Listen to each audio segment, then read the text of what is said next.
This message is brought to you by Ministry of Unlimited Holy Ghost. You are with Mahoro Jodamu.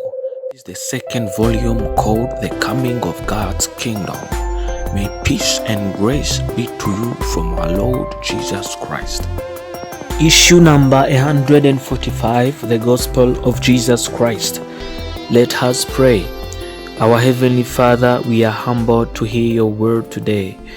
In the name of Jesus, we are humbled to come in your presence as we hear and listen to your word.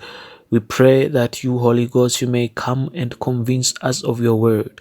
We pray that you may come and reveal your word. We pray in the name of Jesus Christ that our eyes may see, that our hearts may receive, that our ears may hear.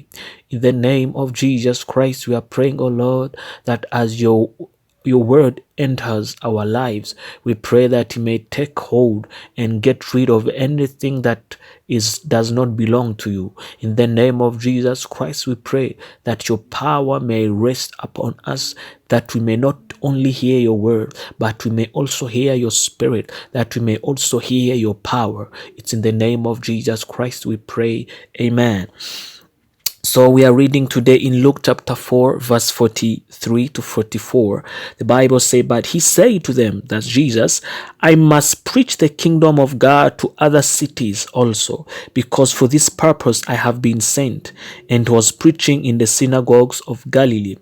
In Isaiah chapter 52, verse 7, the Bible reads, "How beautiful upon the mountains are the feet of him that bringeth good tidings, that publisheth peace, that bringeth good tidings of good, that publisheth salvation, that saith unto Zion, thy God reigneth."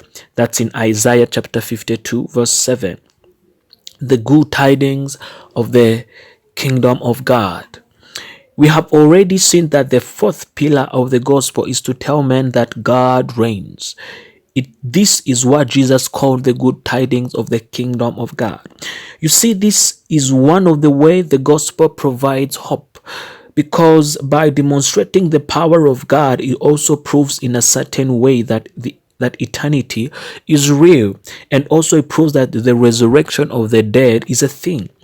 In Acts chapter 17, verse 22 to 23, the Bible reads, "Then Paul stood in the midst of Mars Hill and said, Ye men of Athens, I perceive that in all things ye are too superstitious. For as I passed by, I beheld your devotions. I found an altar with this inscription, To the unknown God, whom therefore ye ignorantly worship, him declare I unto you." That's in Acts chapter 17, verse 22 to 23. This is the hypocrisy of some Christian doctrine. How can you preach the resurrection of the dead if you can't preach the healing of the living? How can someone use a lot of strength to convince men that Jesus died and rose from the dead if you can't preach the fact that in his name diseases can be healed? I believe the healing of the living is easier to believe than the resurrection of the dead. If a man doesn't believe that God can heal a disease, he will barely believe that he rose Christ from the dead. Remember that Jesus was revealed to reveal the thoughts of many.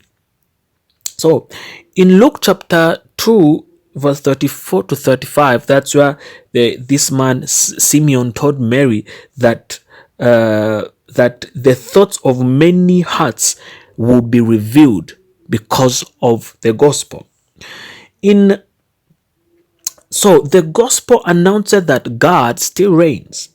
It is not by a song, nor by a poem, nor by a sermon, nor by a spoken word, but by the power. Jesus didn't just tell men that God was the king of the earth. He also showed that to them. He proved that to them. Jesus did not just tell them the resurrection of the dead.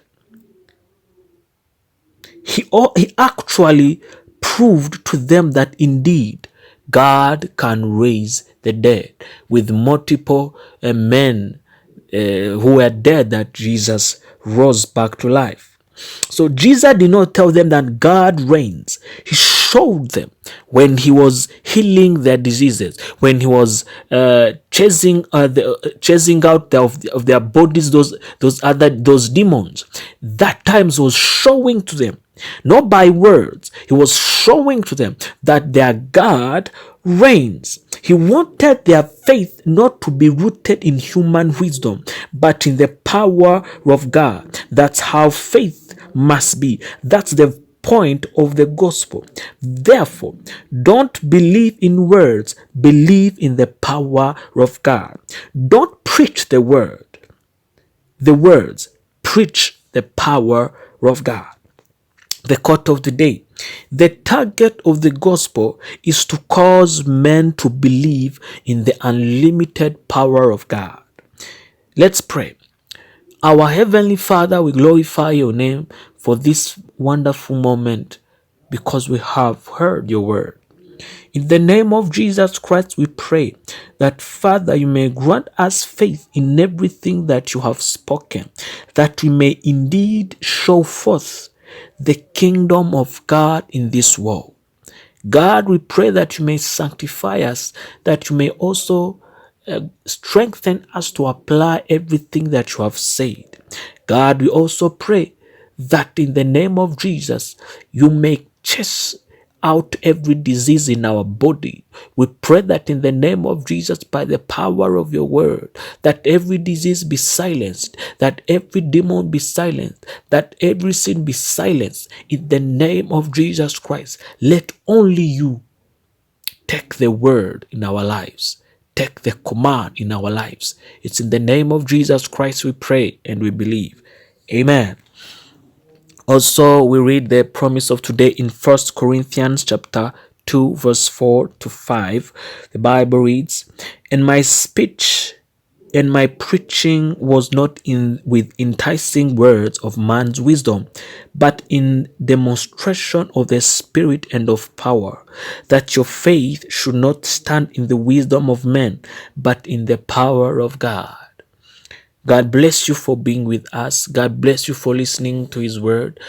I pray for you that God may bless you. I pray for you that God's hand may rest upon you, upon your life, upon your loved ones, upon your family, and upon your business and everything that you do in your life. I pray that God may give you strength to always do his will. I pray for you that God may grant you the grace to always obey his voice. I pray for you that God may grant you obedience, that everything that God says you may obey, that also that you may have faith in everything that God has spoken about you.